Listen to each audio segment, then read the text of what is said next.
We're ready to go. Okay, thanks. Showtime. Mike's so wide. Good evening. I would like to call the business meeting of the Portland Board of Public Education to order. It is Tuesday, November 28th, 2017, and the Portland Board of Public Education is meeting at Casco Bay High School in room 200. May I please ask the superintendent to call the roll? Yes, Madam Chair. Ms. Seeliger? Here. Ms. Davis? Here. Ms. Vendel? Here. Ms. Thompson? Here. Ms. Morioni? Here. Mr. Rodriguez? Presente. Mr. Eater? Here. Ms. Yuri? Not here. Ms. Donato? Here. And Ms. Farah? And Chair Trevorrow? Here. May I please ask everyone to rise for the Pledge of Allegiance?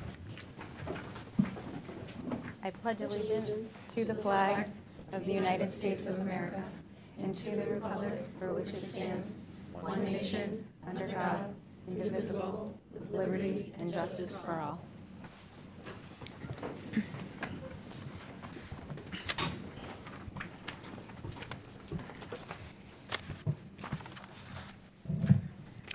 For the report of the chair this evening, I just wanted to remind everyone that our next meeting is going to be on Monday, December 4th. It's going to be the annual inauguration meeting, and we'll be meeting at City Hall. Inauguration will start at 4 o'clock, so members should expect to get there around 3:30 because we'll need to line up and prepare for our ceremony. The other thing I wanted to let board members know, we had originally had on the agenda tonight a workshop around the elementary school projects, and we've pushed that to our next meeting, following inauguration, which will be the next day, Tuesday, December 5th. We did that so that we could get some more information and work to structure that workshop more properly. So be prepared for that. And that concludes the report of the chair. Moving into report of the students. Ms. Donato, we have Portland High School. Hi, I'm Christina Donato. I'm the rep for Portland High School. Portland High School is changing every day. The freshmen came and brought a nice energy and passion for their start of high school. They brought a lot of energy and characteristics to PHS. They had elections for president, vice president, what other things? Treasurer, yeah, treasurer, and they have student council representatives. So this week is flying by pretty quickly, and on Thursday, tomorrow, or 2 days, we find out when who the new, oh my gosh, why am I stuttering today? Who the new school board rep is. It's between two very bright students, Arzo and Isabel, and they'll be here next week. You'll find out who they are.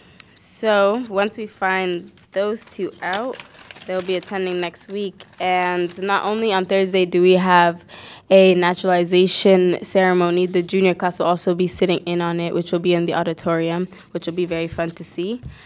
Students are already counting down the days before Christmas break. Can't wait.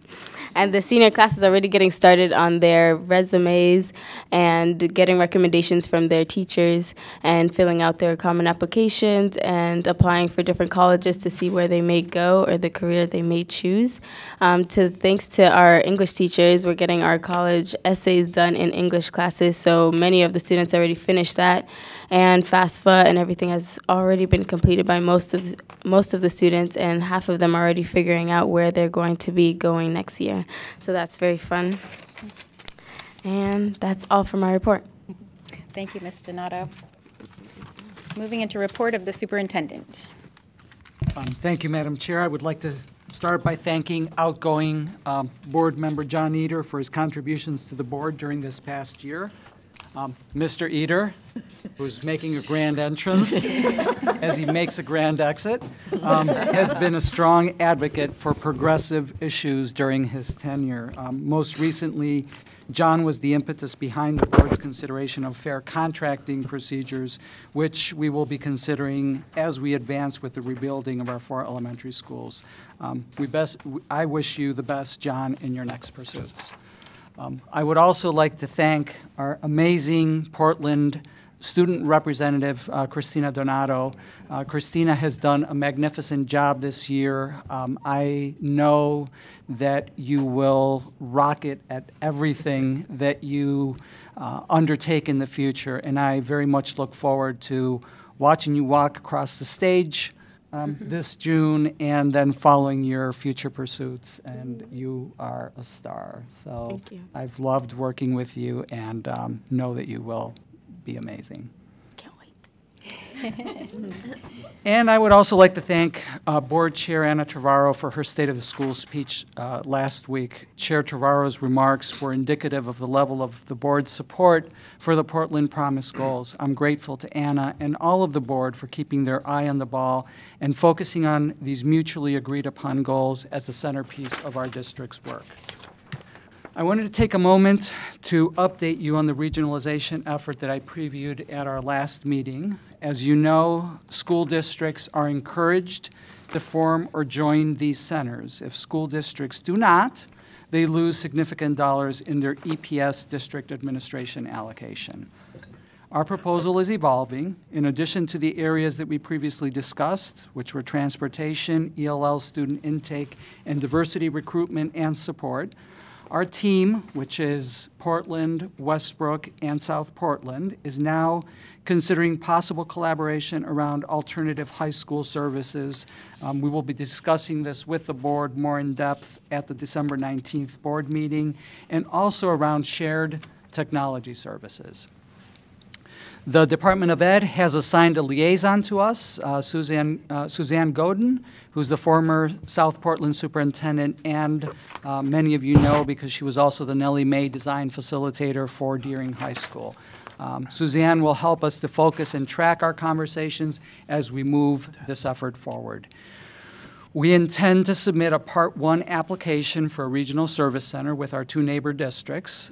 Part 1 applications, as I mentioned at the last board meeting, are simply conceptual letters of intent. They are non-binding, and that Part 1 application is due on November 30th.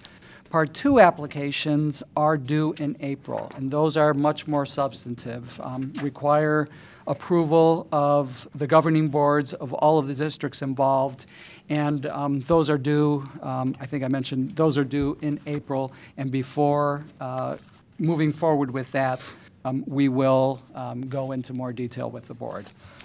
As you heard earlier from Chair Trevorrow, we are scheduling a workshop on the topic of governance for our school rebuilding at the next week's board meeting. After discussing that with Chair Trevorrow and with Operations Committee Chair Ms. Davis, we decided that we will broadcast this workshop in an effort to ensure that our work is visible to the Portland community. The workshop is scheduled immediately following the adjournment of the board's meeting, which is a regular meeting scheduled at City Hall. On a related note, at the last board meeting, Ms. Davis asked what were the next steps vis-a-vis the state major construction program given the outcome of the referendum. We have communicated with the DOE, and they have indicated that they will no longer consider the elementary school proposals given the local referendum approval. They will, however, be visiting the district in mid-December to conduct site visits at Portland High School and Casco Bay Paths. And that concludes my report. Thank you. Moving into report of the secretary. Consideration and action to approve the meeting minutes of November 14th, 2017. Is there a motion? Ms. Seeliger, seconded by Mr. Eater. Are there any questions on the minutes? Seeing none, is there any public comment on the minutes? Seeing none, is there any board discussion? Seeing none, I would call for a vote. All those in favor of approving the meeting minutes of November 14th, 2017, please indicate. It's unanimous with the student voting in the affirmative. we're on to report of the committees. So we have the summary of the committee. We have the summary of the committee reports, so maybe each of the committee chairs would want to just walk through that with Okay. with the rest of the board. Nope, it's in front of you, so.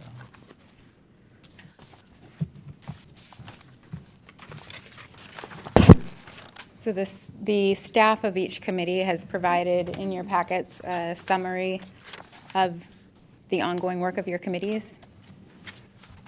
And so I'll turn to you for your regular committee reports, and you can touch on these summaries if you'd like. So does everybody have those? I thought they were, they were not in your packet, but they were at your at our seats. table today. Yeah. Just keep them. No. You got it. So I'm fine not to do that. Or we can do it next time. We can do it next time. It just took a moment to find it. Okay. Sorry. It's my revenge.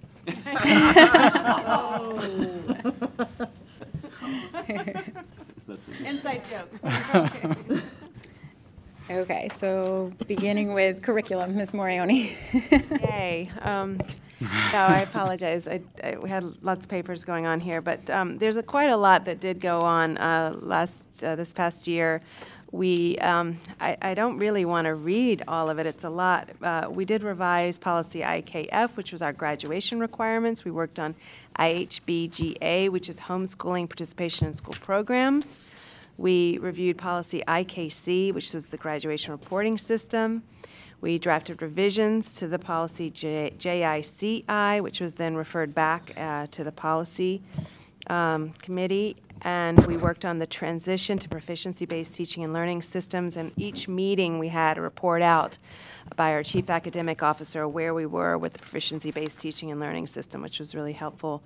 And then, of course, each meeting, we also reviewed district metrics and targets and aligning it to the Portland Promise or our comprehensive plan with a focus on achievement metrics. I'm not going to talk about the priorities, just talking about the past year. But it was a very productive year, and appreciate all of the hard work by Ms. Sharon Prey, who is retired. So that's all. Thank you. Thank you. Operations, Ms. Davis. Operations activities and accomplishments of the past year included, most recently, and you'll see it tonight, the development of the CIP proposals to the City Council. We also saw the completion of the comprehensive facilities assessment by Sebago Technics and LaValle Brunsinger, and this work will provide a basis for us to really direct and focus our operations work in the coming years. We oversaw the completion of applications to the Department of Education for major school construction for the 4 elementary schools. Those are the 4 applications that the superintendent said have now been withdrawn as a result of the passage of the referendum, as well as the 2 applications for Portland High and Casco Bay High School/PATHs. We reviewed and approved changes to the bus discipline policy. In fact, I think we got rid of the word discipline, if I remember correctly, and really talked about how to have expectations for student behavior that were positively focused and safe and responsible on our school buses. We also took a look at the wellness policy. We reviewed in some depth the Transportation Department's fleet replacement policy and strategy, including the rationale from moving away from the compressed natural gas buses entirely to a mixed fuel fleet in response to the increased efficiency that's available with a variety of fuel sources and the advantages that having a mixed fleet provides to the school department. And we also looked and reviewed and advised on compliance for federal requirements for addressing shortfalls in food service charges through administrative procedures. And we have as well priorities for the next year, some of which are essentially continuing some of this work. Thank you. Finance, Ms. Vendel. Thank you, Madam Chair. So this past year, the Finance Committee worked with the superintendent and the staff and our counterparts at the City Council to review and adopt a budget that successfully went out to voters. We obviously had difficulty navigating it with the challenges around the state funding and the challenges with the timing of getting more information from the state in order to build in our budget. And so that was a priority for this past year, as well as working on setting the foundation for next year as the district is doing work on comprehensive,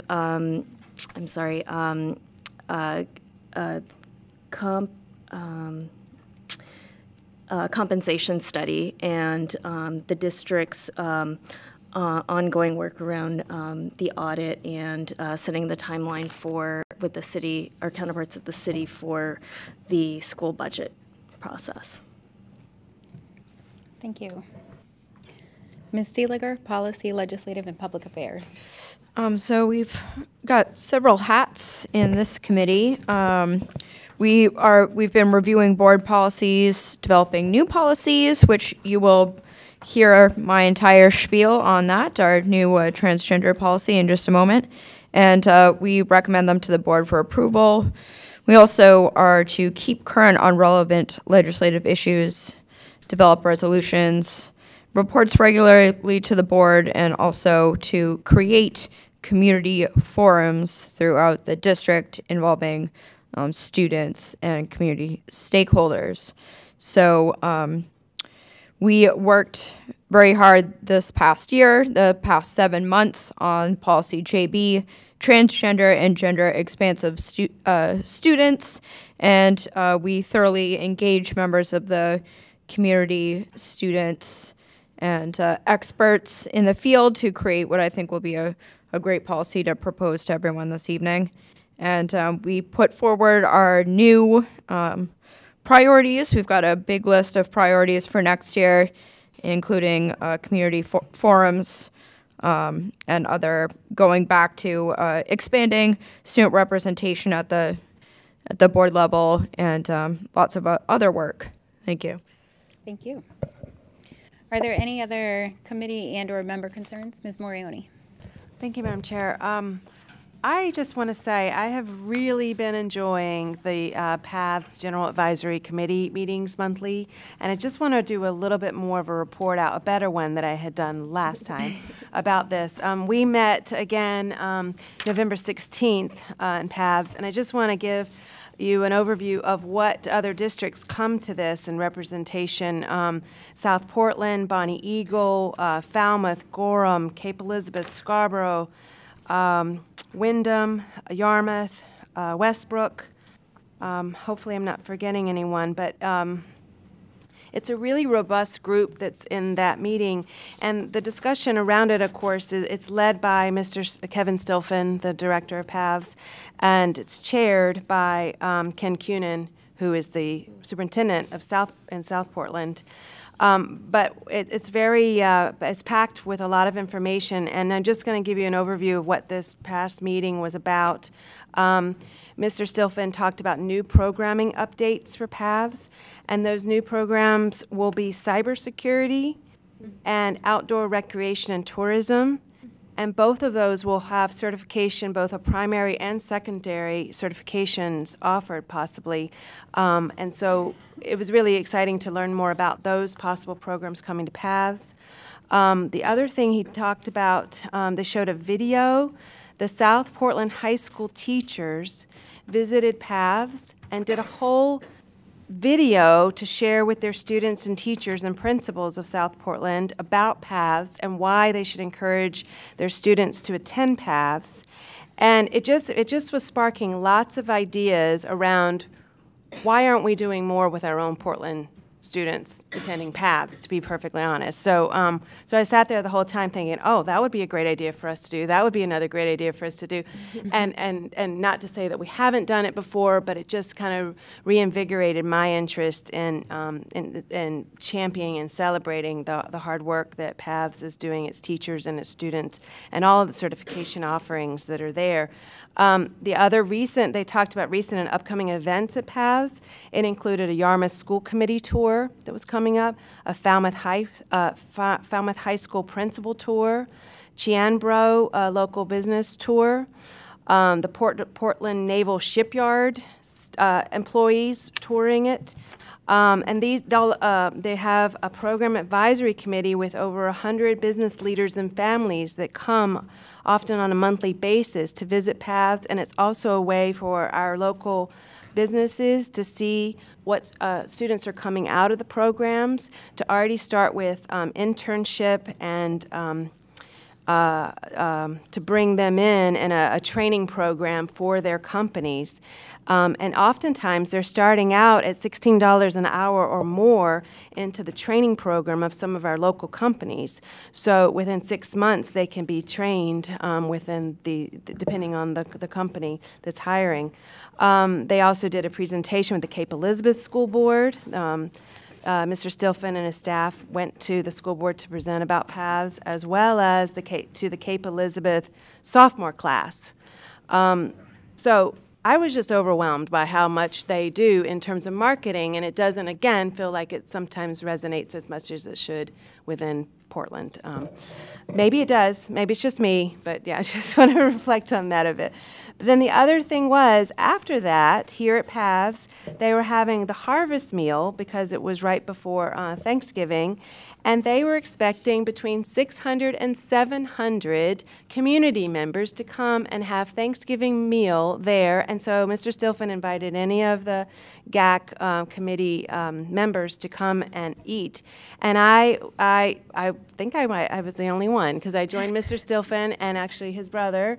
Our other Mr. Stilfen, our facilities director, joined us, so I was able to eat with both Stilfen brothers.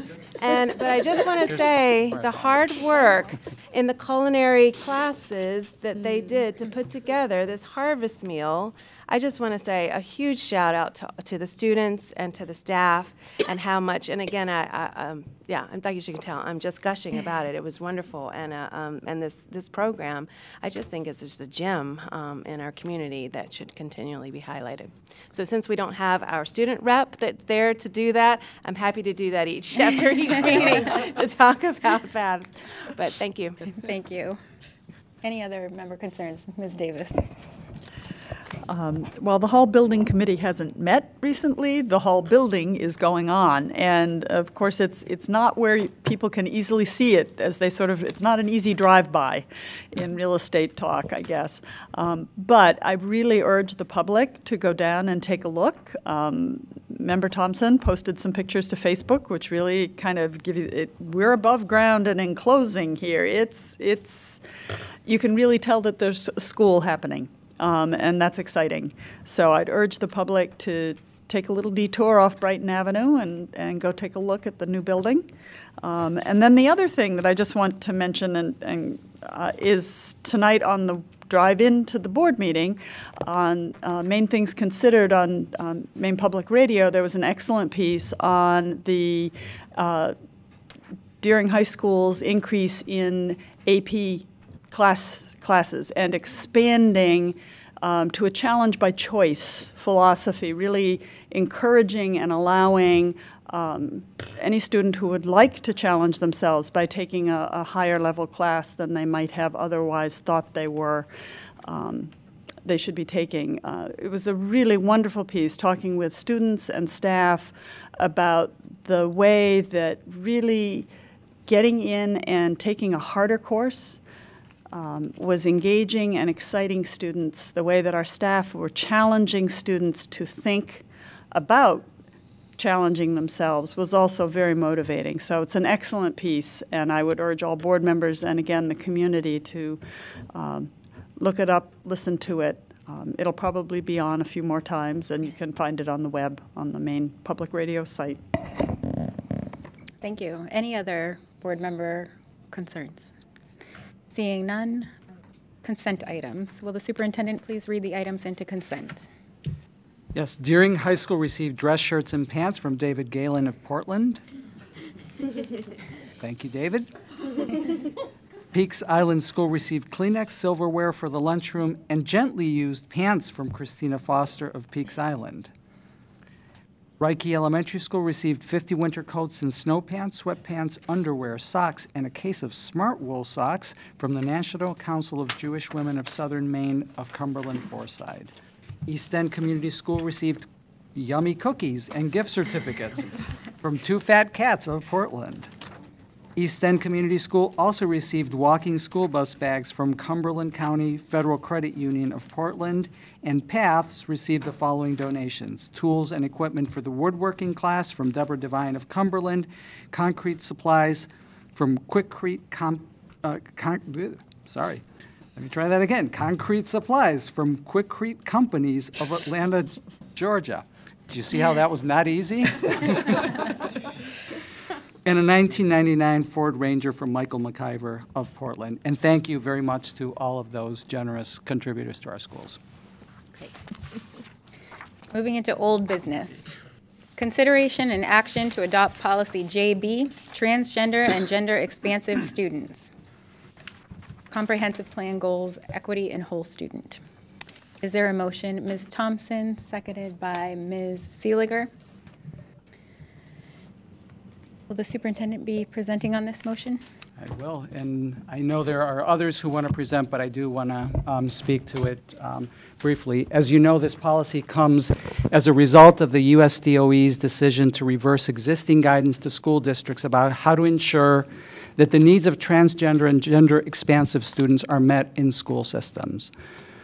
When that guidance was withdrawn last spring, community and board members rallied to ensure that we, as a school district committed to equity, inclusiveness, and tolerance, made clear the extent of our commitment to support our transgender and gender-expansive students. Our equity goal states that PPS is vigilant in supporting each and every student's particular path to achieving high standards, rooting out systemic or ongoing inequities. And this policy is an effort to achieve that. Over the past few months, under the leadership of Assistant Superintendent Jeannie Crocker and the Policy Committee, we have met with staff, advocates, and students to shape this policy. And I'm going to ask Ms. Crocker to speak about key aspects of the policy, but before I do that, I'd like to add a personal note. This is a very significant policy for me. Like many people in my generation and background, I've come to understand the significance of this issue late in life. I grew up with a very fixed understanding of gender. The notion that gender identity is fluid and evolving was foreign to me, and one that, frankly, 20 years ago, I would have derided. Our district's focus on equity calls for all of us to recognize our misconceptions and explore and challenge our implicit biases. This policy has required me to do that. Through this process, I've gained new perspectives and understandings of gender expansiveness that I believe make me better prepared to ensure that as a district we meet the needs of all of our students. This is an example of why cultural competence is something that we ask from all of our staff. It is not easy, but it is what we need to do as educators who are committed to a more just society. So I'm incredibly grateful to Jeannie, to our teachers, our students, their parents, board members, especially Policy Committee Chair Holly Seeliger, and our district's partners for their advocacy, for their lessons, and for their patience as I've engaged in this effort. And so with that, I would like to turn it over to Ms. Crocker. Thank you, Superintendent Botana. Before I begin my comments, I would just like to highlight here our superintendent for the courage that he is showing with what he has shared with us this evening and with his leadership on this issue. I remember the conversation starting soon after he arrived, and when I told him that we were going to embark on this and how exciting it was going to be, I don't think he thought it was that exciting. As a matter of fact, I thought he was going to drop on the floor in front of me. And I assured him that this was exactly the place where this policy would come to fruition and would make a huge difference for all of our students in the Portland Public Schools. And he jumped right on this wagon and led it over the past many months and has brought us to where we are. And I think it's very important that we acknowledge for someone new to our district, new to this state, to come and have the courage to lead this work is something truly extraordinary, and you are to be commended for that. I'm both honored and excited to have been a part of the process that has resulted in an exemplary policy for transgender and gender-expansive students, and by extension, their families and our staff.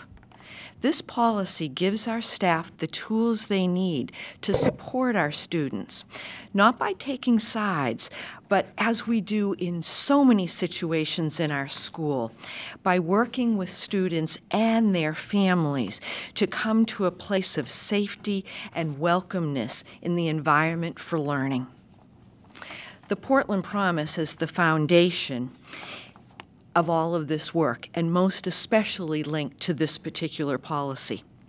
It's about knocking down walls that stand between our students and their learning and their well-being. The Portland Promise is so closely connected to this particular policy in every way. Consider our 4 goals, please. Achievement, whole student, people, and equity. For example, strategy number 2 under equity. Review current policies and practices that create unintentional barriers to access and move to dismantle them. Well, in this case, it was the absence of policy that needed to be addressed, and in order to remove barriers to success and to access, barriers to access. So how did this policy come to be? Of course, we've spoken many times about the federal guidelines that were put in place and have recently been removed. But let's also think about the work that's been done in our state by the Maine Human Rights Commission and by state legal decisions. At one time, the advice that we were given was that because of these protections in place in Maine, no policy was necessary. But with the withdrawal of the guidance at the federal level, that changed for us, and we jumped right into this. So I would like to speak about those who have been involved in this process, many of whom are here with us this evening, many of whom were here with us the last time when we brought forward the policy for the first time. My thanks certainly goes to the Policy Committee for their leadership, Chair Holly Seeliger, and members Sarah Thompson and John Eder, who did work for 7 months to bring this policy to the board. As I mentioned, that the board was led by Superintendent Botana, who has been deeply involved in this work. We're especially thankful for the assistance of outside experts who have risen up and given of their time to help us produce an amazing policy.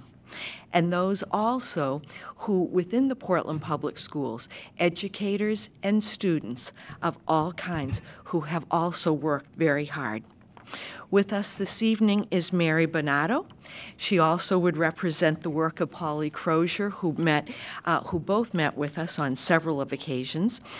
They are with GLAD out of Boston, but Mary is a Portland resident and I think has found a special place in her heart for the work here in our city, and we are forever grateful for that, Mary. Gia Drew has been with us every step of the way. Gia represents Equality Maine, and we are very, very appreciative for her hands-on, very direct work every step of the way. We looked, of course, to our counsel at Dremel Woodsum, Bruce Smith, providing assistance throughout, very helpful along the way. We want to make sure that this policy endures the test of time. And as I mentioned, many Portland Public Schools staff have worked with the committee, including several who are here this evening and many who are here at the last meeting. And I will mention specifically Isabel Weil, Reva Eiferman, Bob Carroll, and Melissa McStay. Board reps, Tiana Uri and Vario Hassan also participated. the students of Deering's GSA contributed by reviewing our draft, and then many of you will remember or have seen Izzy and Alex, who spoke at the last meeting. And then we're able to meet with press in order to have this come to the forefront at the Portland Press Herald level. And parent Tim Atkinson, board member, a huge contributor to the work at every single meeting. So our next step is here this evening, the opportunity for all of you, I hope to find it possible to support this new policy. And then the next steps will be the most important, though. We'll then share the policy broadly throughout the district so that all are aware of its existence and the benefit it ensures. Professional development to staff will be timely and ongoing. I offer this policy in tribute to the many parents, students, and staff who have blazed the trail in our schools and community. This policy is a formal and concrete recognition of their efforts and another step toward greater equity for all of our students in the Portland Public Schools. Thank you. Are there any questions to start? Seeing none at this time, I would open it up for public comment. Any member wishing to speak on this issue can approach the podium. Please state your name and address, and you'll have 3 minutes to speak. Okay, thank you. Welcome. Kathy Marquis-Gerard, Assistant Principal at Portland High School and PAA Officer. I want to thank the board and the leadership for this policy. It is truly reflective of our priorities as a district under equity and whole child. It takes courageous leadership to make this happen. Having firsthand worked with students who have struggled with the barriers that are imposed, whether intended or unintended, over my career, it is amazing to see this articulated in such a way that as a leader in this district, I can put in place practices that support this work and support all of our students and their families as we look for equity across the board in their struggle and struggles. I can't tell you what this is going to mean for many, and I also want to speak on behalf of all the work and the leadership that you've shown to our students. I've had 4 conversations this week about kids, about changes to our school and what does equity mean and what is bias, and I can tell you I've been able to use this as an example to talk about the changes we're making, a positive way, and the support that all students are getting. So I want to thank you on behalf of our students and families. I want to thank Superintendent Fontana, and I also want to thank Jeannie Crocker and all of you that have really worked hard and thoughtful about this. This is amazing, and again, thank you for walking the talk and the priorities that this district has set. Thank you. Thank you. Anyone else?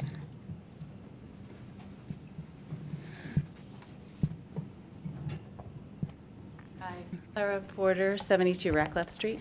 I just applaud your efforts in putting this together for our students. I have 3 girls who either have graduated from or are in the Portland system, and having worked with students as well, you know, having a policy that puts students at the center as the experts in their own lives is just critical. And creating safe spaces, which includes, of course, the training for staff and administrators, helps them to really focus on what we want them to be able to focus on, which is their studies and their relationships and their community, and not have to spend so much time and energy struggling to protect who they are and how they express themselves. This creates that safety, or goes towards creating that safety. And we want our kids to be able to be kids and to focus on that. So I really support your work in all of this, and thank you for it. Thank you.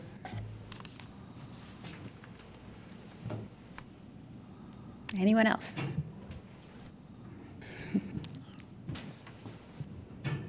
Good evening, school board members, Superintendent Botana, Assistant Superintendent Crocker. My name is Gia Drew. My pronouns are she, her, hers, and I'm the program director at Equality Maine. It's an honor to be here tonight on this historic occasion. I've I've had the good fortune of being part of the policy committee this past 6 or 7 months. I'm excited to be here tonight with all of you and community members here in the room as well. In addition to my 20 years in the classroom as a teacher, I spent the better part of the last 4 years traveling across the state, speaking and listening to students, parents, and teachers about how we can make school communities safer and more inclusive for LGBTQ youth. And this policy answers a lot of their questions. So thank you for being part of such an incredible forward-thinking process, and I urge you to pass this policy. Thank you very much. Thank you.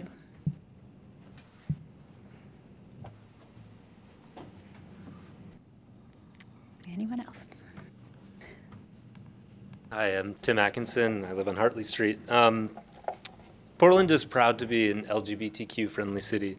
I've seen many of you march in the Pride Parade with LGBTQ students and staff members. You know how our community comes out in force to dance and sing and celebrate the pride we take in being an inclusive and friendly place for all.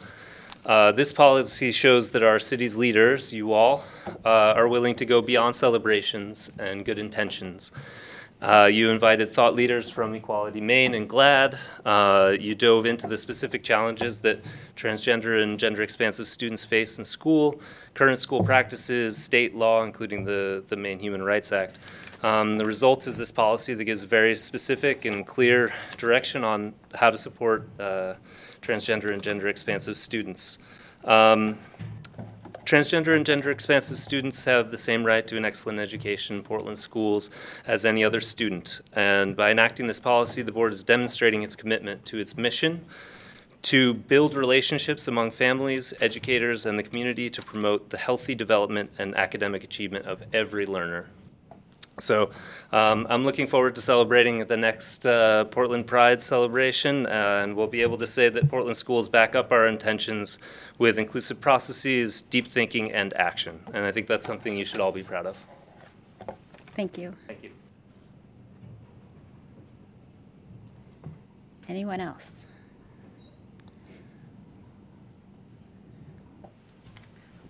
Hi, my name is Sylvia Stormacher. I live at 66 Kellogg in Portland, and I just found out that you were proposing this proposal, and I'm mostly coming to say thank you. I'm trans, and I think I'm done with my schooling, but even still, talking to my other friends and community who are trans, knowing that, just knowing that students in the place I live will have a safer place means something to me. And also, my mom has been a public school teacher in the MS 8052 for over 2 decades, and I was talking to her just before I came here, and she's read about in the paper about this proposal, and it's bringing this policy to her network meeting next week in hopes of implementing a similar policy. So thanks to everyone who's worked for so long on this. It means a lot. Thank you. Thank you. Anyone else? There's still a lot of people seated out there, so. Seeing none, I would close public comment. Is there any board discussion on the motion? Ms. Seeliger.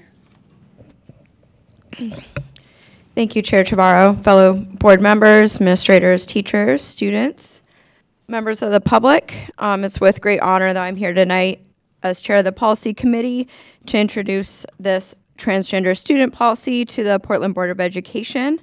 I'd like to thank Chair Chavarro specifically for her leadership and giving me the opportunity to chair this committee, and to Jean Crocker, who did an amazing job advising the committee to take up this pertinent piece of policy. As many of you know, I'm an unconventional representative and decided to take an unconventional approach to this very deep and difficult policy. I decided to invite members of the public, students, parents, professionals, lawyers, experts, people from Equality Maine and GLAD, literally to the table to speak and to work collaboratively with us as board members to draft what I believe is the best transgender policy in the United States. I want to thank board members Thompson and Eder and member of the public turned board-elect Tim Atkinson for working so hard for the past 7 months on this one policy. School board work is difficult, often thankless. And I want to thank the student groups who examined the language with us and offered their advice, their opinions. I hope this will inspire students to get more involved with school board work as adults. This topic's near and dear to my heart. As a high school student, I suffered with body identity troubles, and in 2003, I sought to establish the first GSA at my rural Maine high school. We called it the Gay Straight Alliance back then. We gathered a teacher advisor and started promoting our club at school. Unfortunately, our first after-school meeting was canceled and shut down due to the principal declaring that it was inappropriate for school grounds. I was heartbroken and felt even more isolated at the time. It's amazing how times have changed since 2003. I wouldn't say the incident radicalized me, but I will say at that moment I realized the importance of student advocacy, representation, compassion, and understanding for all students by administration and by teachers. I'd like to thank Superintendent Botana for his advocacy and his thoughtfulness as we approach this policy. I've received many emails thanking me for this policy, and also some emails expressing deep concern about this policy regarding parental involvement. So I would just like to reassure constituents and the public that this policy is unique in its utmost care to balance student needs with teacher professional development, parental involvement, social workers, counselors, and administration.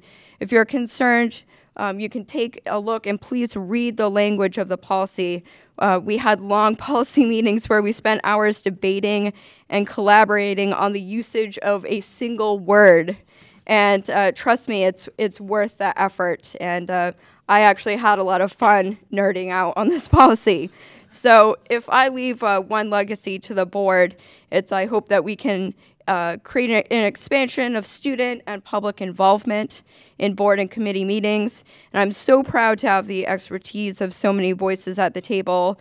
Look forward to Superintendent Botana's and the district's thoughtful implementation of this policy at Portland Public Schools. Thank you. Ms. Thompson. I think everybody said a lot of, microphone on. I don't even know if this is on. Is this on? Should be. Okay. Didn't sound like it. I think everybody said a lot of thanks, but I just wanted to say that I've learned so much throughout the creation of this policy, and I appreciate all of the assistance from the experts, and I understand this discussion is hard for many, but I have come to understand just how challenging it is for our students. Outside of our policy meetings, I also seeked guidance from a friend and coworker who, as a parent, works so very hard advocating for her own transgender child. And if I can get through it, I asked her to share with me her thoughts, which I will read for you this evening and try to get through it. As a mom of a transgender individual, I would like to tell you some of what my daughter experienced during high school. I wish she was here to tell you herself, but sadly, my daughter passed away in January at the age of 21. My daughter suffered extreme bullying during her time in high school. In the beginning, she was forced to use the male restroom. As you can imagine, that did not go well. One incident I can recall was my daughter calling me from the bathroom stall hysterical because a group of boys had dumped soda on her head and spit on her while she was in the stall trying to use the bathroom. I had to leave work and go into the bathroom to get her. The staff at that time gave me the boys will be boys excuse. After some heavy complaining, the school began to allow her to use the staff restroom. This just made her feel segregated, so she would just not go. This caused her to have several urinary tract infections during her time there because she would hold it the entire day rather than bring attention to herself. The staff couldn't see past her assigned gender and realized that she just wanted to use the bathroom. There was no other agenda in using the girls' room. She just had to go to the bathroom. The fact is, she was safer in the girls' room, and that should have been the priority. My daughter suffered for years because of the acts of some because of the acts of some of the kids she went to school with, as well as teachers who simply could not bring themselves to accept her.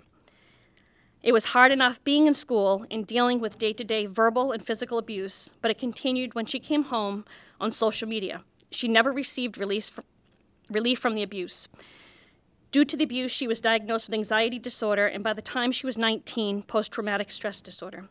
She had a failed suicide attempt and fought severe depression. The effects of bullying last long after high school. They leave invisible wounds that never truly heal. My daughter had a supportive family, but that was not enough. The school did not protect her. They protected the bullies. This is not okay. We have to remember that these kids are at a higher risk for substance abuse and suicide. I know in my heart that if my daughter had not suffered so much during those years, that she would still be here. We need to make sure that kids like my daughter feel they are safe and protected, that they are valuable, and we, the adults, will make sure that this happens for them. Their future depends on it. Thank you. Other board discussion. Mr. Eder. Thank you, and thank you to all the community members who worked so hard on this policy. It was a remarkable thing to be part of. It's very personal for me. As a high school student in the 80s, I suffered bullying as well, and it was I couldn't imagine that I would be involved in developing such a policy in my lifetime.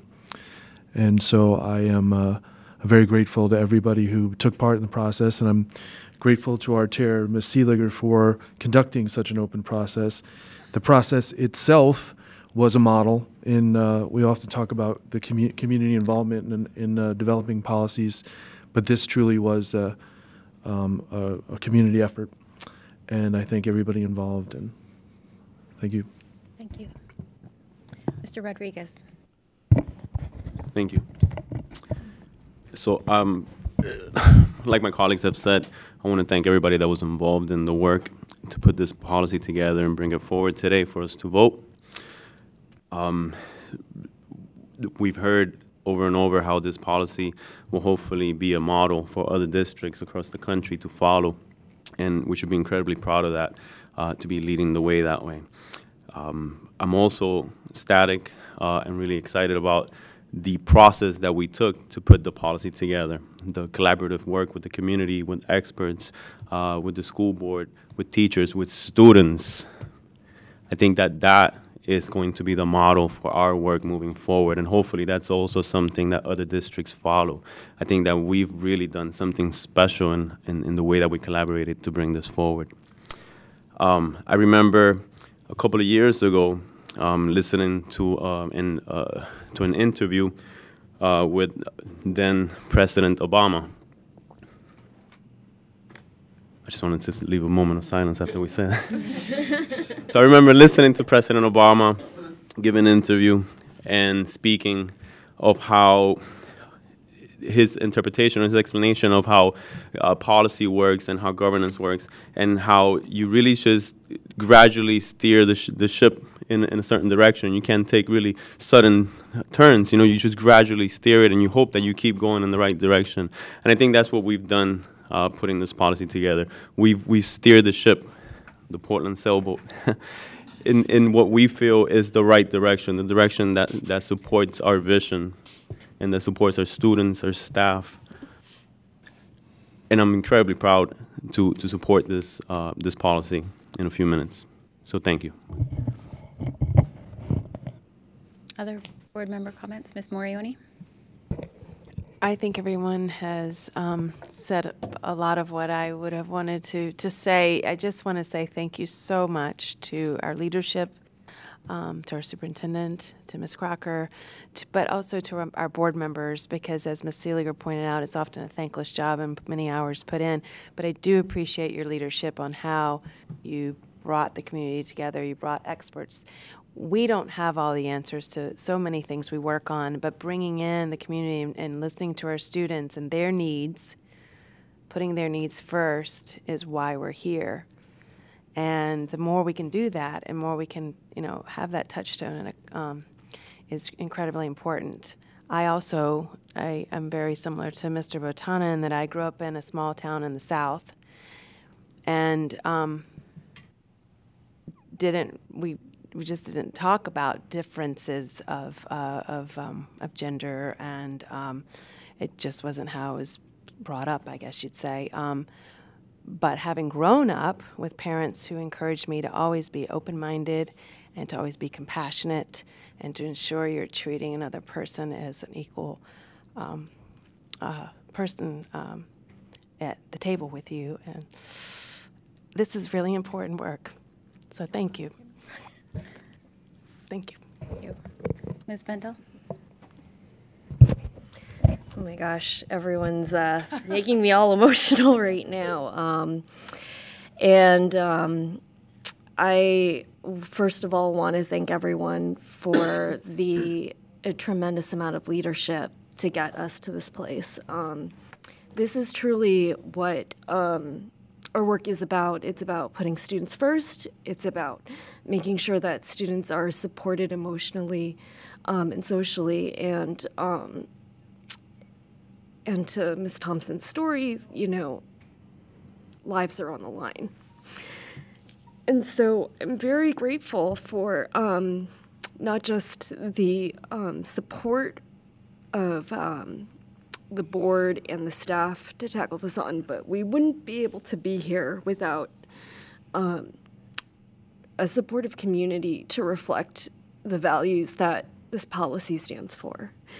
And so I'm very proud we're doing this, and I think that this is an incredible testament of what our work should be moving forward, putting students first. Okay. Anything from our student rep? I think everyone covered it, but I guess this isn't the end. There's more to come. There's more to be discussed. There's more to dissect and more to tell our students. This is just not the end. So there's more to come. Thank you. And I would just say I'm a little bit sad that this vote tonight has to be groundbreaking and that it's not simply commonplace, because I think what is common sense is that transgender and gender expansive individuals are deserving of a quality public education just like anybody else. And I know that my peers who happen to be transgender and gender expansive face challenges that I don't myself. So I consider this vote tonight to be one little small thing that I can do to support that challenge and to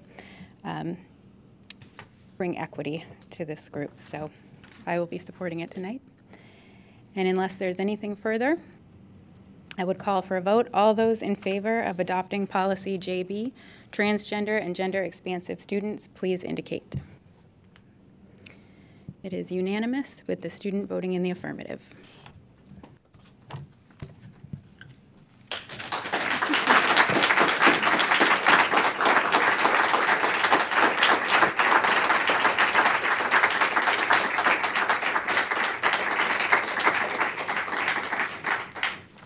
Thank you.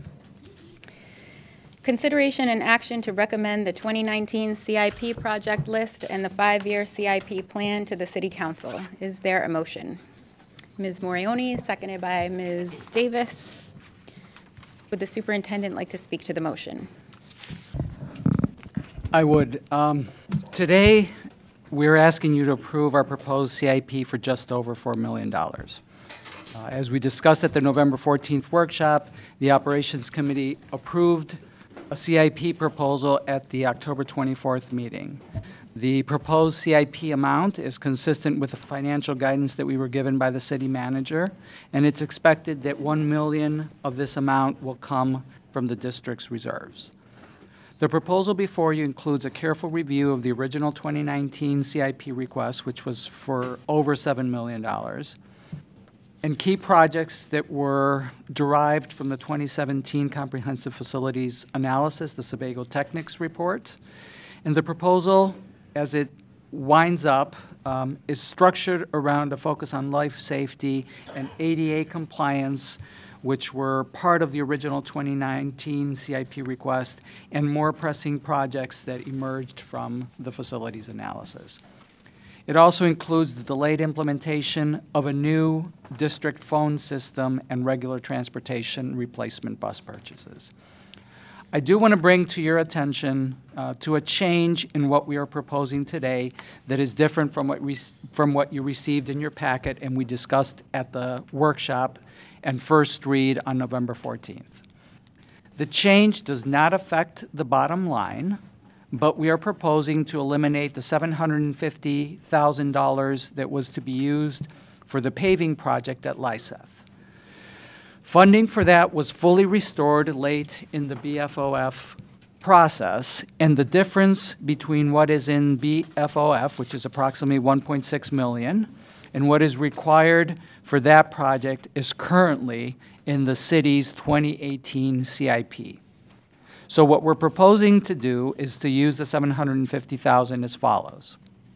$500,000 will be used to replace the boilers at King Middle School, and $250,000 will be added to the line in our CIP proposal devoted to ADA improvements at the non-BFOF schools.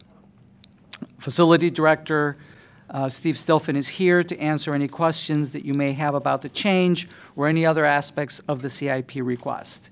In front of you, you should have a memo that outlines what I just described, as well as two spreadsheets, one that shows what was originally proposed, what was part of the first read in our workshop back on the 14th, as well as the changes that reflect what I just described, the conversion of the $750,000 to the King Middle School boilers and to the ADA improvements. So, Steve, I don't know if there's anything you want to add, or if the board has any questions. I know that we'll have to do something procedurally since this was not part of the original. And I know that Operations Chair Ms. Davis and I discussed that before the meeting, so I think we're prepared to do that.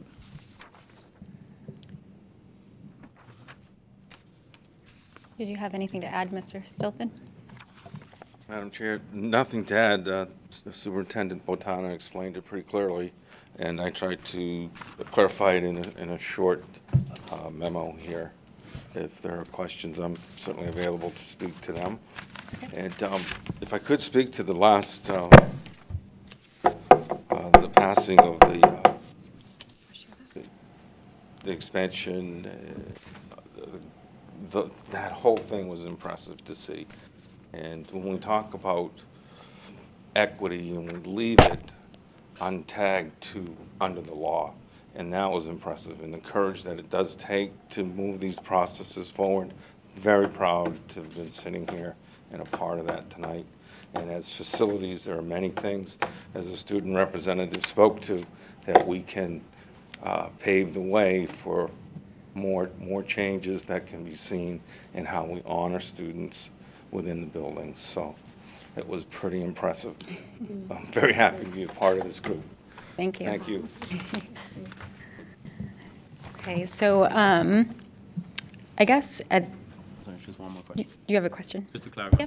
Yep. Just to clarify, the 750 from the Lyseth pavement, that's going to then be done. So Yeah, I'm sorry. I'm sorry. I will apologize again because this is a last-minute change, and I know that we had a really good process, leading up to today, and now we just, have a, fly by the seat of the pants process today. So I apologize for that. What we're proposing to do is we researched. For those of you who remember the BFOF process, we went through, the board originally submitted a $72 million request. We then brought, as part of the 4x4 principles together, we paired that back to, it was like 61 point some million dollars. That's what the board actually acted on. And then on the day of the vote, or I don't know that it was on the day of the vote, subsequently, the 4x4 when they went to act on this, incorporated an additional, $2 million roughly, and that reinstated the Lyseth parking money. And so, as we were researching this, we did a lot of back and forth, and so there was version control issues, and we wound up not being able to confirm that that money was actually restored to what people voted on back on November 7th until today. And we've confirmed that. We've confirmed that the difference between the 1.6 that was reinstated and the, I believe, $2.2 million sort of price tag on the outside work at Lyseth, the difference between that is already appropriated in the city's CIP. And so that entire aspect of the project is already funded between the referendum allocation and that. And so we're taking that 750 and reallocating it to what we think are high priority items.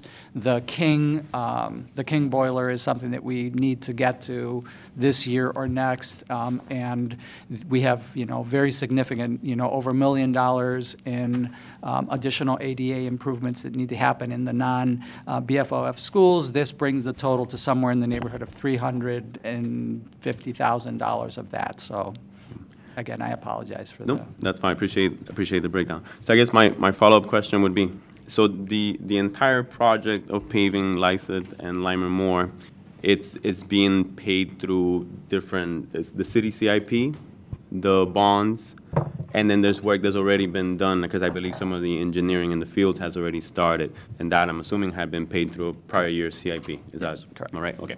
So then my question would be, since in the next few weeks and the next few months, we're going to look at the timeline of the 4 bonds or 4 school projects. How does it then, does the fact that we've already started doing some preliminary work in the fields then pressure us to change our timeline or anything, or is that, no? Okay.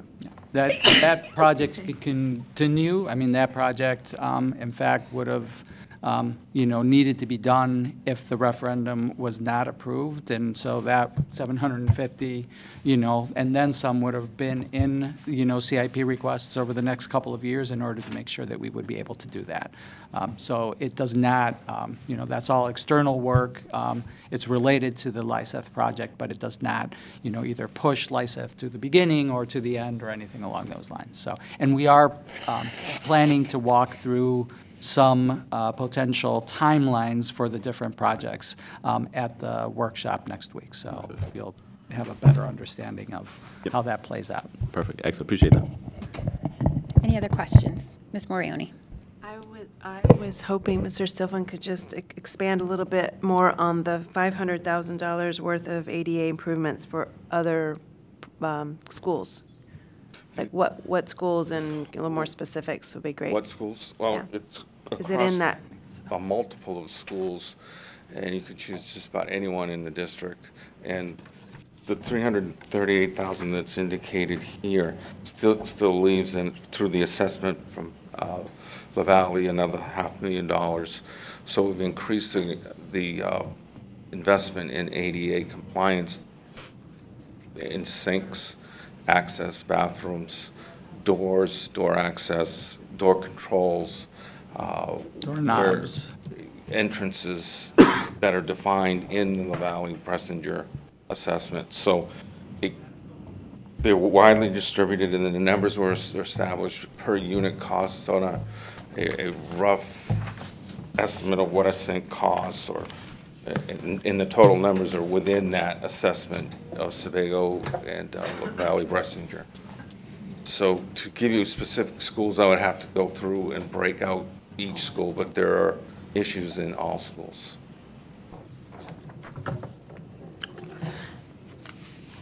Which, sorry, we're just trying to make sure we're looking at the right spreadsheet. So the latest one with the revision 1 and revision 2, we should be looking at revision 2. Yes. Correct. Okay, thank you.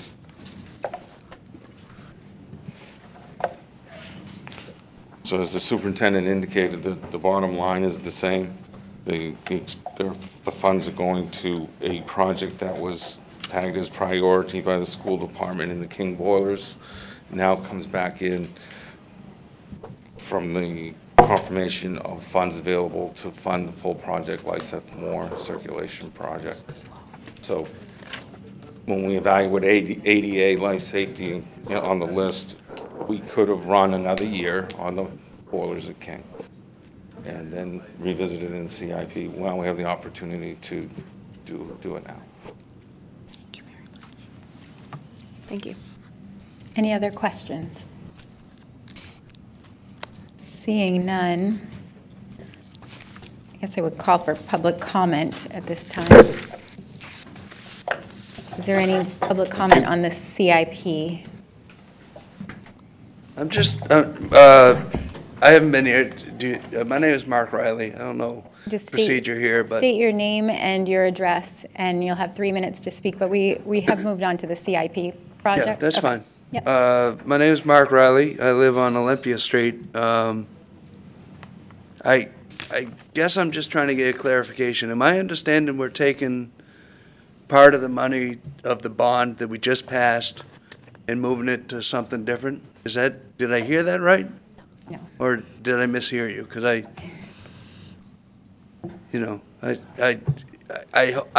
hope that the money that we voted on, which by the way, voted 2 by 2, because private property taxes matter, you know. I just hope that we're not diverting money away from what people voted for. I also hope that, you know, this is every year we keep maintaining our buildings so we don't end up with a $65, $70, $75 million bill in all at once again. You know, property taxes matter. I hope you guys keep that in mind. Property taxes matter. Last time I checked, we're at about 500 or 600 accounts, property tax accounts, that are delinquent. And I'll tell you right now, mine is one of them. People are struggling. So as you're making improvements and maintaining these buildings, make sure you do it with cost in mind. We don't need to be extravagant. We need to make sure that our students are in good buildings, but we don't need Taj Mahals. I hope that we don't do a diversion, smoke show where we're taking money that we voted on one thing and moving it to another.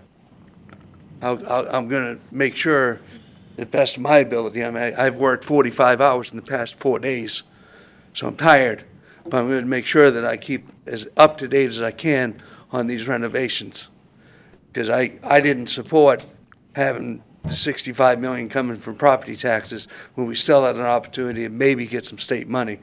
Do I sound resentful? I am. But you got to keep property taxes in mind. People are struggling. Thank you. Is there any other public comment? Seeing none, I will close public comment. And I believe at this time it would be appropriate for an amendment. Davis? Yes, what we need to do is to essentially amend our proposal to remove the $750,000, which is included in the referendums that were passed. And so what we're doing is we are taking it out of the capital improvement program, which is an ongoing program, very different than the referendums, and recognizing that those funds were included in the referendum, and so we don't need to pay for them out of the CIP.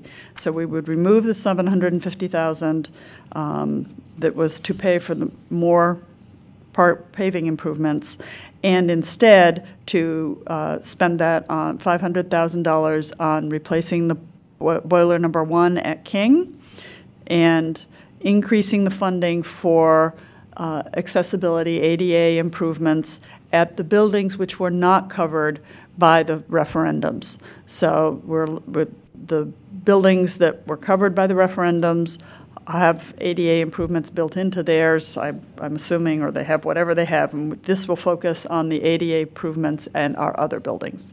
And that's in the number of $250,000. So what we're basically doing is just substituting the revision number 2 for revision 1.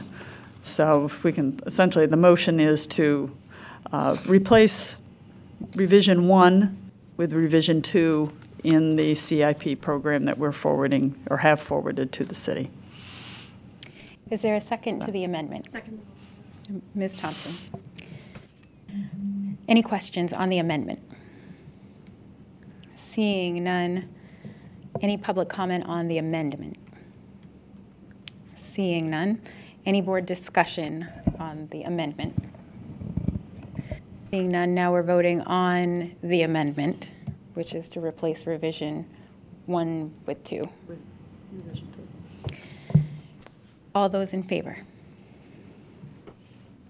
It's unanimous with the student voting in the affirmative. And now we'll move to the main motion, which is consideration and action to recommend the 2019 CIP project list and the 5-year CIP plan to the City Council as amended. Is there any discussion on that motion? Ms. Morioni.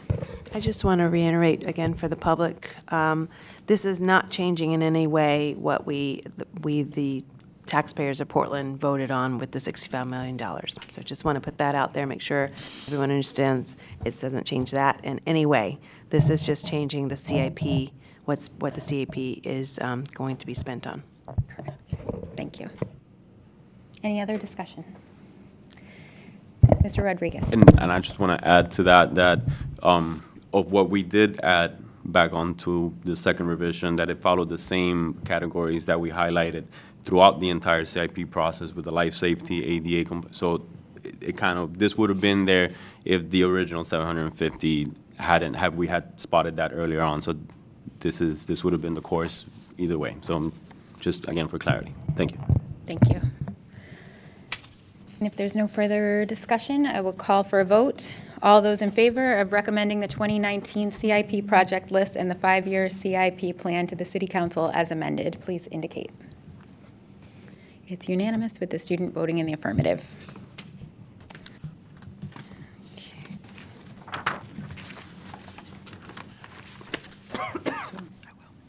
There is no new business this evening. There is no personnel. Can I make a personnel comment? Yes. And I believe that I screwed this up and that Barrett is gone. But I wanted to mention in the context of our previous action to approve the transgender and gender expansive policy that, as I mentioned at the last board meeting, we have hired Barrett Wilkerson as our equity specialist. And one of the key responsibilities that Barrett will have is to lead aspects of our equity work that include the, what Chair Seeliger highlighted as one of the key responsibilities, which is the support of our teachers, principals, and staff in implementing that policy. So that is a key responsibility that Barrett will have. And, one of these days you will actually meet Barrett when I'm, sort of all together, and that may actually happen someday. So, thank you. Moving on to board focus on educational issues, we have the MEA data and metrics. Would the superintendent like to speak to this? Yes. As part of our continued effort to track our efforts towards meeting our Portland Promise goals, today's meeting will provide an update on 2 key topics. First, Director of Research, Assessment, and Data. She's so rad. Angela Atkinson-Duenas will provide a detailed look at our Portland Promise metrics in the form of an update based on what you've previously reviewed. This is based on a presentation that Angela and Assistant Superintendent Malia Nally provided to the board's curriculum committee back in the fall. As you know from previous discussions, we have 4 goals, each with a numeric target. For example, we intend to reduce our achievement and opportunity gaps by 50% over the next 5 years. Today's presentation is intended to, at a more granular level, let you know how we intend to measure and measure and report on our progress. After that, Angela will do a fairly deep dive as an update on the Maine educational assessment results for 2017 in the context of both our achievement and equity goals. So her presentation is actually going to sort of highlight how we're reporting and using the MEA data to track our achievement and equity goals in the benchmarks along the way. You may remember that this is only the second year that the MEA has been administered, so this is the first time that we see any kind of trend line emerge. It's important to recognize that no single assessment is able to accurately reflect the range of student performance. The MEA is an important part of our benchmarking to ourselves over time, to our neighbors, and to the rest of the state. With the caveat about the shortcomings of any single assessment, this year's administration of MEA does begin to affirm some of our understandings about our performance as a district.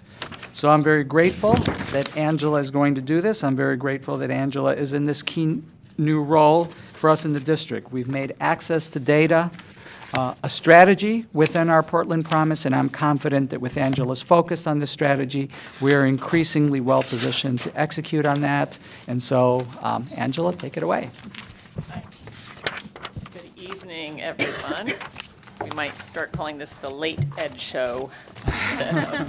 You guys have already dealt with some big topics today, so I'm not sure this will wake you up, but I'm going to actually turn your attention to the handout that's called Comprehensive Plan Measures Progress Report. And that's where I'm going to start.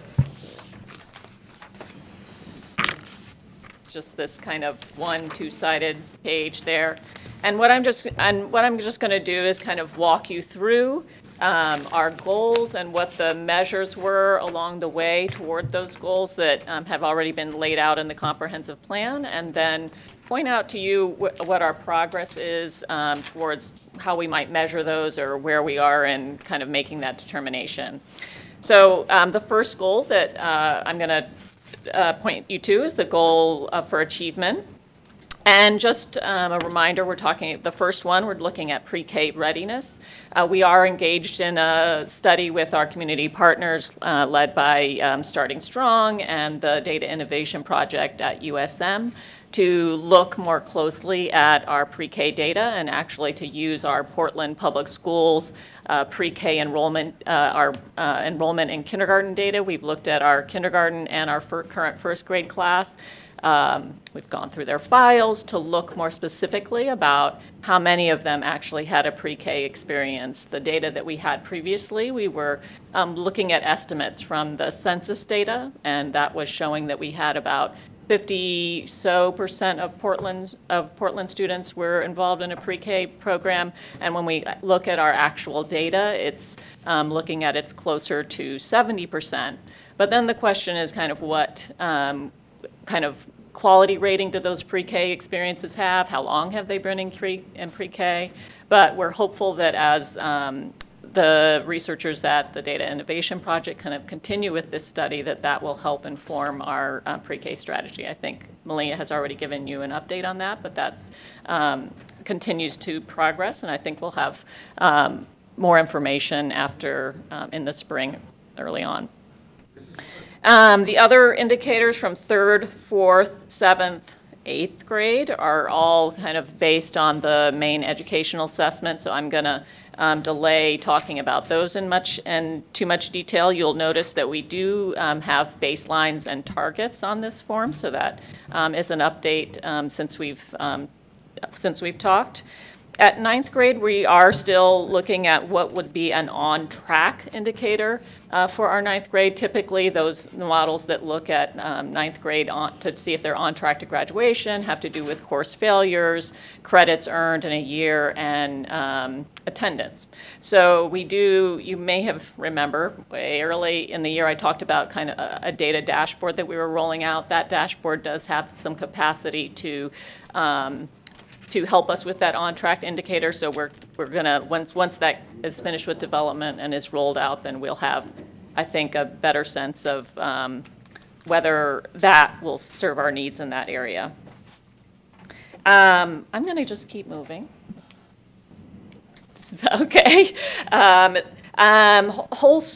With regard to the whole student, we're also kind of have had a little bit of progress. We're looking right now at a school climate survey that's being considered for grades 3 through 8. We've never had a school climate survey for those grade levels before. Some of our schools have done ones individually on their own. So I'm working with Brian, who's our new director of SEL, for us to, and we have kind of centered it on one that we think will work. Still kind of not quite ready to finalize it. And then we're looking at the high school student survey. We've had one that's been done for the past couple of years, considering about whether to continue with that. But we also know that this is our last year of our Nellie Mae grant, and we are obligated already to do a survey with that grant. And so we're considering whether that may fit our needs for this year, and then we might do something different the following year instead of inundating them with too many surveys. Moving on to goal 3, looking at the equity. I'm also going to, that first part, talk a little bit more in the presentation, but there are quite a number of ways that districts have looked to measure academic outcomes, or how districts are reducing gaps or raising achievement of some low-performing groups. And we decided to follow the state's lead in this area. They have identified a kind of half the gap by 2030 approach in their ESSA plan. And it's a kind of an easy one, I think, for communities and everybody to get their head around and understand it, instead of something that's much more complicated where some other districts have gone in that direction. So I'll tell you a little bit about that in the presentation. And then as far as improving proportional participation, it was great. I know you heard about some improvements in our GT participation at the State of the School address, and then also the news report that's already been referenced about the AP. So there is progress in that area. The work I think we still have to do is figuring out a way that we can report on that information easy and keep track of it easy. It still, I think, requires some work in our data systems to be able to do that very easily, but I think it's still good news that the work is going on. And then in our people goal, I have worked with Barb to look at those. You already have heard about the TNTP surveys. We are just now kind of getting those finalized and deciding what are the items and the indicators that we'll actually use from that survey to track our progress there. But we'll be setting a new baseline in the spring that's the first time we administer those surveys to our staff. And there'll be 2 different surveys, one for teaching staff and then one for others in the district. And then also you'll notice our goal to increase diversity. We have landed on a kind of where we are, a baseline and a target there. And I know when people sometimes look at that target, it feels kind of not very great, but I think it's important to kind of think of the context and how little turnover we actually have. And so we are hiring a small number of people, and so to get up to 10% is actually fairly ambitious within the next 5 years. So, and also to consider our applicant pool in Maine as well. So I just want to make sure to point that out. Are there any questions before I move into the next part? Yeah, Jenna. My question around the staff diversity target, is that collective district whole across the board, irrespective of positions in the organization? So the system the data that we have available does allow it to be split out by kind of ESP or like collective bargaining agreement, yeah, where they're hired. So, and really our main focus will be on increasing the diversity of our instructional staff and our teachers. That's, I think, where we know that that's the most important for our kids, and that's also where we have the most distance to cover. So. Absolutely. Yeah. Any other questions or things? All right. So I'm just gonna, this is more just looking at our comprehensive plan, the measures there, but using the MEA to, as part of that, we have our recent data. So this is our achievement goal, and 6,798 are the current number of students that we have enrolled. You'll look at the arrow down below, they kind of has a, I don't know what happened there. I think that's nonfiction under grade 7. Those are, that does not, it's not coming out right, so I'm not sure what the deal is, but that's, so those are just the different points along the way. And then I'm going to just turn you, this is what for each measure, the kind of structure that I've set up. First slide is on what is the measure, what is our achievement target, what is our district performance in comparison to the state and to other districts nearby or with similar demographics. What is our district performance when we look at the data by subgroup? In this case, I'm focused on just the economically disadvantaged, and then what is our equity target in relation to that? So each measure goes through those same slides, so I'll probably go through the first set slower and then faster through the other ones. And before we start, I just like to kind of get your data mindset in the right place. And so one thing I'd like to remind people to do when we start to look at numbers, and if your eyes start to glaze over, is to try and see the people in and behind the numbers. So we're not just talking about numbers here, we are talking about our kids who are in our schools, and we're also talking about our teachers and our principals and our leaders and everybody who's working with those kids whenever we look at this information. And the other thing I just like to remind, because we're focused on the economic, thank you, Jeannie, focused on the economic disadvantage there. And I just, sometimes I think whenever we use that word and people look at how we're performing, it feels like, oh my goodness, there's nothing we can do about that. And I just would like to make sure that we view it a little bit differently, and we see that as really, it's, we're not talking about big culture graphs, we're not talking about massive changes like that, we're talking about addressing the opportunity to learn gap. And we know that we have responsibility there, and we know that we have capacity to make a difference in that area. And so I just don't want anybody to get overwhelmed, and I just want us to feel like this is absolutely totally within our capacity to do and to make a difference in this way. So the first one is third grade reading. And just a little bit, I think it helps because it's a new assessment for us to know a little bit about it. In fact, I did bring some sample items in case you want to have homework whenever you leave. But it is a relatively new assessment. One of the things whenever they designed it was actually to reduce the amount of time that kids spent in testing. If you remember, the complaints about Smarter Balance was how much time it took. So this takes about 6.5 hours total, which, believe me, our schools feel like is plenty. And the other thing that is, I think, important to note about this assessment is it does align with the SAT, so that from grades 3 through 8, that those are, and all through high school, that those are an aligned set of assessments that are kind of meant to work together. It is just a point in time, so we're not, and the Smarter Balanced assessment was an adaptive assessment, so it could actually tell you more information than we get from the current assessments, but it was designed to give us just a point in time where our kids at, if they're at grade level, on the learning standards for Maine. So this, whenever we look at third grade reading, the target that we've set, you can see the 2017 for this year, we were at 52%. That's a little bit up from last year. The number down on the bottom, 226, is the number of students who are proficient last year in third grade. So that's the actual number of kids that we're talking about.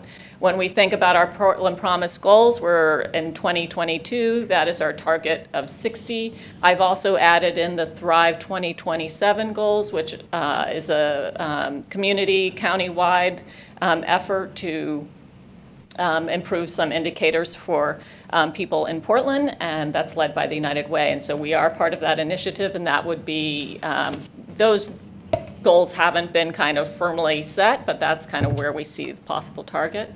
I will say just another thing about how we decided what the target would be. We did look at outside how other districts, urban districts that had been improving, what was their rate of improvement over time.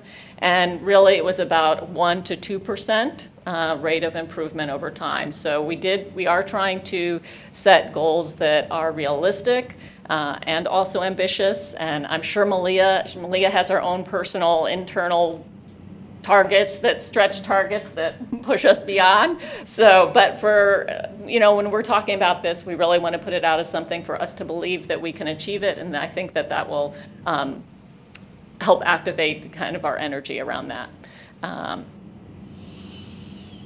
This is a third grade reading, just with some regional comparisons. I'll also tell you a little bit about the schools that we selected to compare to. I think they were some of the same ones that you saw last year and probably will be the same ones you see next year too. So whenever you look, we looked at some of the regional schools, ones that are near us, Scarborough and Cape, Westbrook, South Portland. If you want to know, like, where do they fall on free and reduced lunch rates? So Bangor, South Portland, no, not South Portland, Bangor, Westbrook, Biddeford, and Auburn are all within kind of the same range of free and reduced lunch as we are. Lewiston has a higher free and reduced lunch rate, but it's the only other one that has a similar population of English learners as we do. So, and then both South Portland is a little bit lower free and reduced lunch. Scarborough and Cape are really much lower. So. Single digits. Single digits. Yes. Oh, yes. I think you'll see Cape drops out of some comparisons whenever we go. So the next look is just a disaggregation of the data between our non-economically disadvantaged students and our economically disadvantaged students. Here you'll see that our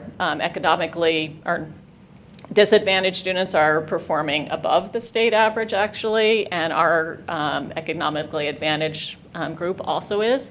This, at the third grade level, this is the only time it happens where economically disadvantaged students are performing above the state average. And you'll also see that's why CAPE isn't listed here. The state doesn't list proficiency rates whenever it goes so low, and I think they had 5 free and reduced lunch students. So it's not, I'm not trying to hide the data from you or anything. The other, so this is looking at the method to figure out the half the gap target that we adapted from the Maine Department of Education. So the gap that they're talking about is, if we look at our current state right now, 37% proficient. They're talking about the gap between 37% and 100% proficiency. Sometimes whenever you hear us talk about gaps, it's between the high performers and the low performers in the district. And this kind of takes out those comparisons between groups and just asks us to kind of make a target towards 100% proficiency. So the goal then is to half that gap between now and 2030. And it does, we have tried to line that up with our Portland Promise goals here, also with the Thrive one, and then the Maine Department of Ed. I will say I feel like targets are a little bit science. You know, we looked at some research to see what other districts have set in the past, and then also a little bit art, filling out, you know, projecting how we think we might do. Next, moving on to 4th grade math, and this I'm gonna kind of speed up a little bit because this is our target. We are at 42%. We were at 39 last year. Set the target at 50. So in 2022, we hope to have 246 students proficient. Would still, and I know Malia's saying, no, we're going to have more. That's all right. I feel like I can hear her voice back there. Internal. Okay. Well, anyway, it's still. So here, these are our regional comparisons for. Here we see us tracking pretty close to the state average and where we fall with our other comparisons. Economic disadvantage group, again, performing, here we see the switch where we're performing below the state average, but our economically advantaged kids performing above. And our target, kind of same process, moving from now current proficiency at 24% in math to 47% in 2022. 7th grade reading with a focus on nonfiction. We are currently looking at the state assessment to see if we can identify some subscores that would help us really pay attention to the nonfiction, which is an important part of middle level content in that area. For reading, we are setting the target at 55, moving up from the current at 48. 7th grade reading, again, right near the state on that. You can see where we're. And then, again, the disaggregated data. And here you can also see the split, again, even more, that we're further from the state average with our economically disadvantaged students. And there's our target from 31 to 41. So setting this target does increase, does mean a faster pace for some of our subgroups. 8th grade math, so that was the indicator they're tracking here, from 39 to 50%, which is a little bit a bigger jump than we've seen in some other places, but we have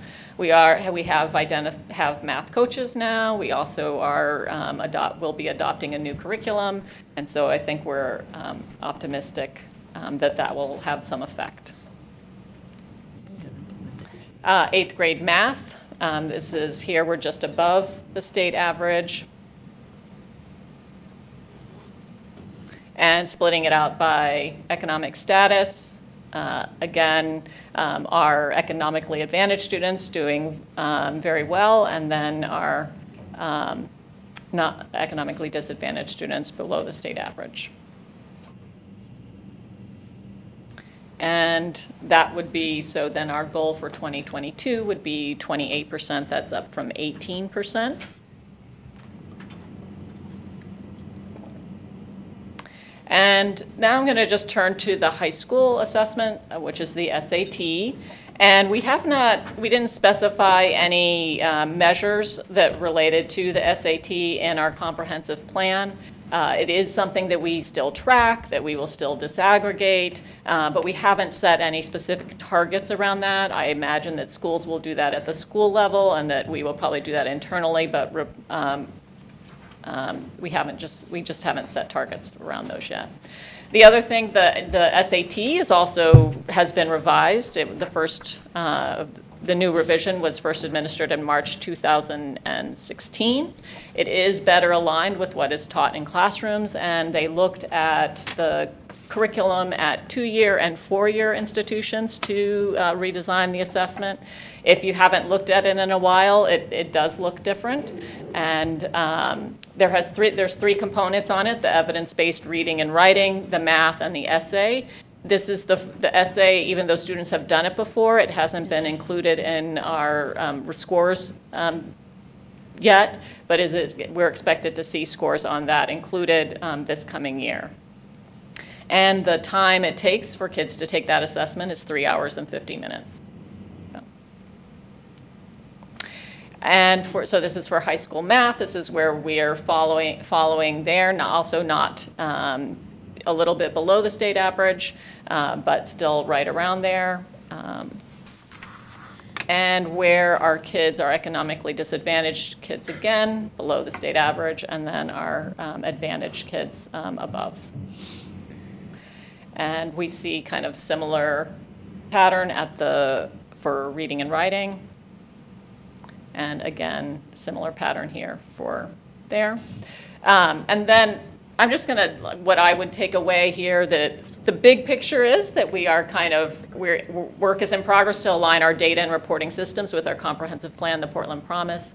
Our aim is to set targets that are achievable and ambitious, and then to stay the course, to adjust and improve as we need to. Whenever we look at the MEA, we see our overall performance typically aligning close to the state average or right around there. And then around equity, and whenever we disaggregate by economic status, we're seeing our advantaged students performing above the state average and our disadvantaged performing below. And that pattern's true for all those measures except for at the 3rd grade. So if you have any questions or thoughts, and I know Malia can also answer. Yeah, go ahead. So just real quick, I'm gonna have to step out in a few minutes, but Yeah. I wanted to ask if we can get the PowerPoint emailed to us Yeah. with the slides. Sure. I think do you also have the printed copy with you? Okay.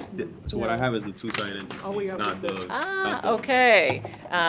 Okay, yeah, I'll send that right out. That'll be awesome. Yep. And thank you for the work. Yeah. Thank you for being ambitious, Malia. Jenna.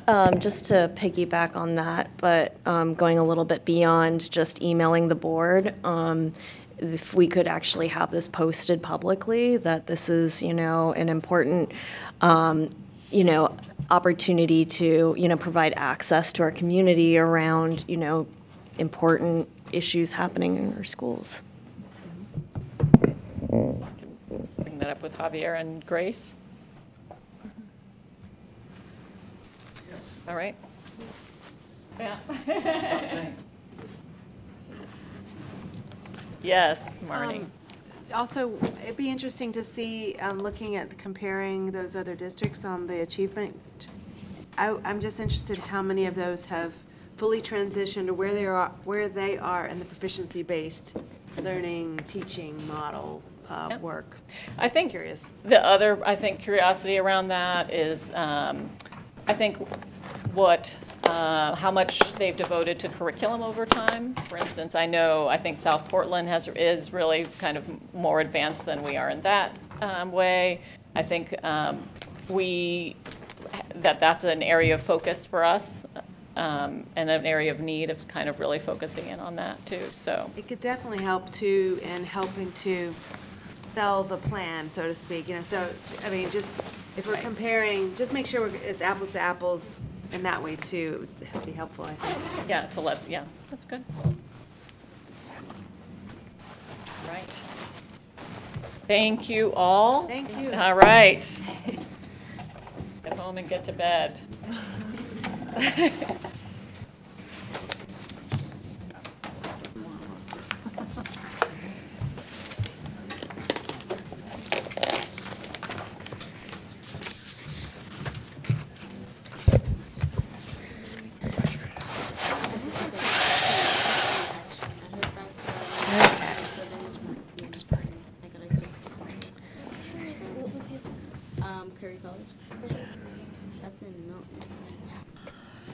Okay.